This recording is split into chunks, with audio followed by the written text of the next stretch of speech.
Hi everybody, it's Crystalline here at Rainbow Bull Studios, and today I'm going to show you how to make a silicone mat for your banding wheel. One of the problems that I have when I'm using my banding wheel is that things slide around. This is just metal and it's just slick. So when I'm trying to put some bisqueware on here and use this as a banding wheel, things slide. So I'm going to make a silicone mat to keep things from sliding so much. So first of all, I'm going to take some tape, and you can use just about any kind of tape. This is just some grollia tape. It's a little hard to get off there. And we're going to tear it or cut it. And I'm going to cut it in half because I don't need the entirety of it to be that thick. I'm gonna set it on the part of my table that I know is level, and you can make sure that it's level with an actual level if you want. And so I'm just gonna put the tape on there like this, and this is just to keep the silicone from dripping over the edges. So you don't need it really high up. You just can stick it on there. Actually, uh-oh.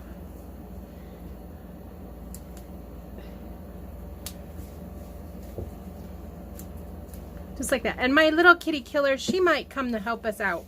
She loves to help me in the studio. Now you can peel this back up and position it back on there a little bit higher if you would like.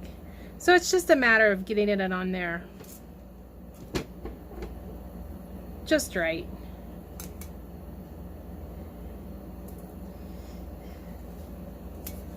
All right, so we just press it on there. Make sure it's just really well pressed on. And again, this is just so that the silicone doesn't drip off the edge.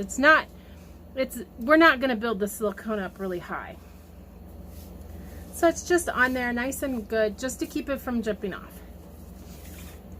So now what we're gonna do is we're gonna get our oil onto the banding wheel, and basically I'm just going to pour some oil on there. That's a lot. It was way too much. So let's get some of that off there. So we're just going to smear the oil around, and make sure you get it on the tape, on the edge of the tape, so that the tape does not stick to the silicone. So we don't need a lot of oil. That was a lot, and that's okay. That is okay.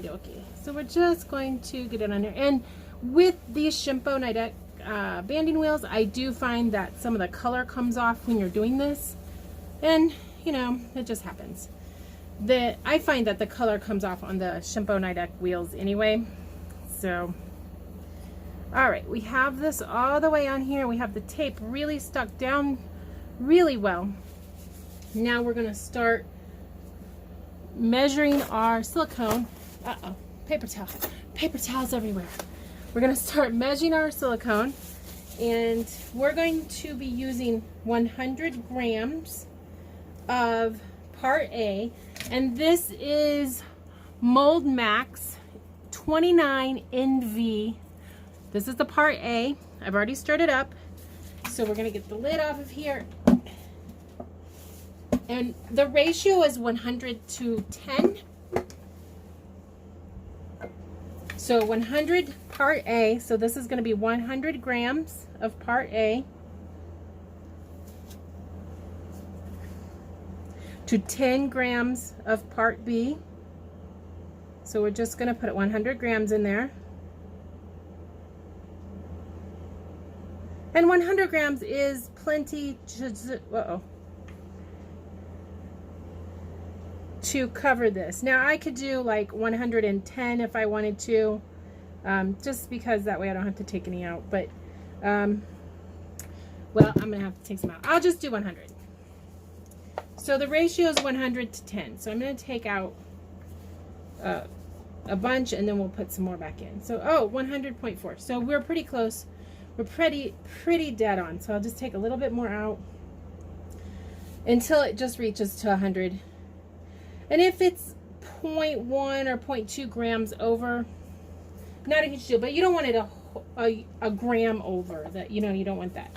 So now we're going to add the 10 grams. We're going to zero out. Whoops, we're going to zero out. And I'm using my gram scale. I'm not a drug dealer, really. I'm just a potter that needs things measured in half a gram or tenths of a gram. So I'm just going to add 10 grams of part B. And you want to make sure you are proficient enough at math to get this right. If you're mathematically challenged as I am, always try to get someone to help you make sure that you're right. Although 10% is not a mathematically challenging percent, but you know, the first one I did 1%. Not 10%. So you got to make sure you measure it right. Always measure twice. If nothing else, use the calculator and make sure you get it right. So where'd the stick go? Okay, so we need the stick here. And basically, whoops, all you do, so I have my 10 grams and I have my 100 grams, and we're just going to mix it together. So we get out as much of that as possible. You don't really want to leave any behind. Like this. And this is a hardener. This is the part B. And so we're just going to mix it. Now the best thing to do is to mix this in 2 containers so that you get it thoroughly mixed. I'm going to get the spatula so that it can mix even better. And you want to make sure you're wearing rubber gloves. You want to make sure that you are on a surface that it does not matter. You can put down newspapers or paper towels, something that it does not matter if it gets messy. You can use a wooden stick to stir this. I'm using a silicone spatula that I'm going to wipe off immediately after pouring. If you don't wipe the silicone off of your silicone spatula, it will never come off. It will just be stuck there until the end of time. So you just want to make sure this is mixed really, really well. With the 29 NV, it's going to be a lovely yellow color. Now you can use the NV14. It's not as low viscosity though. This silicone you do not need to degas, which means you do not need to vacuum it. It will degas on its own because it's got a low viscosity. So we're just mixing it up here. I always just really like to mix it really well because you don't want parts of it to be under mixed because that can affect the cure. All right, I think that's pretty good. You have about a 45-minute working time with this. So we're just going to start pouring it onto the banding wheel.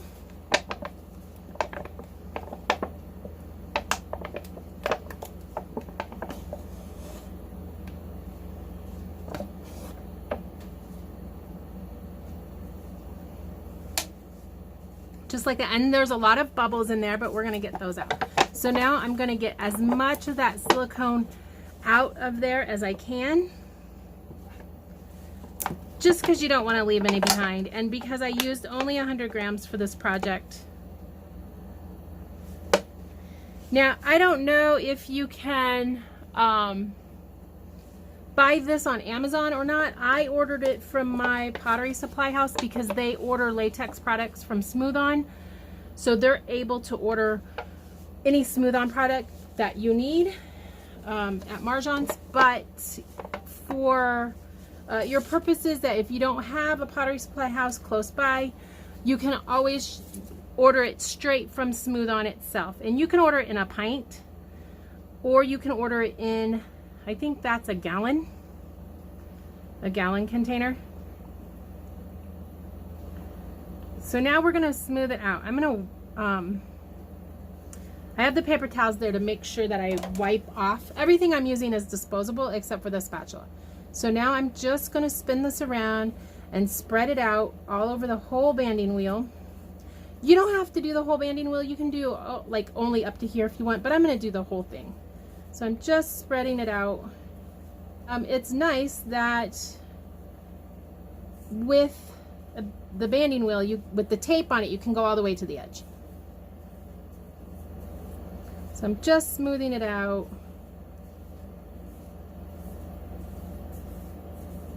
And it's gonna kind of self-level a little bit, so you can really get it as smooth as you can.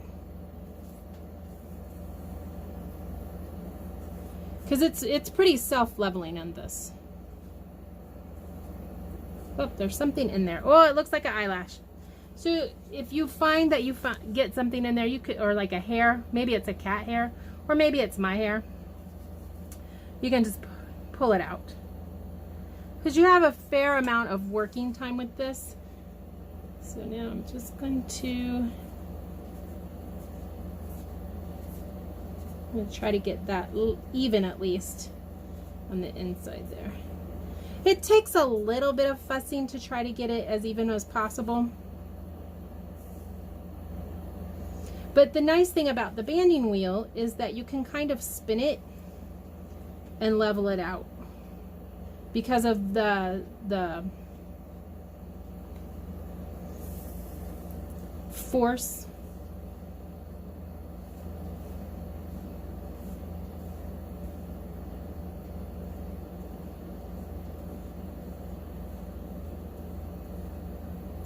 I just try to get it as level as possible, so that way when you're working on the banding wheel, it is not uneven.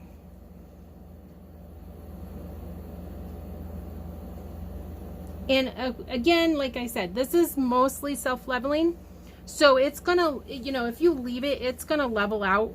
It's gonna find its own level. So basically I leveled this before I started. I got the level out and made sure my banding wheel was in the correct spot to be level. And see it, you can already see it's flattening out. Now I'm going to take my paper towel because I don't want to leave silicone on my silicone spatula, and I'm just going to wipe it off. So now we're going to leave this for about 4 to 6 hours, and it's going to set up beautifully, nice and flat, and it should peel up just fine since we added the oil to the tape and to the wheel head. Just a little bit of mineral oil and it will level out just fine.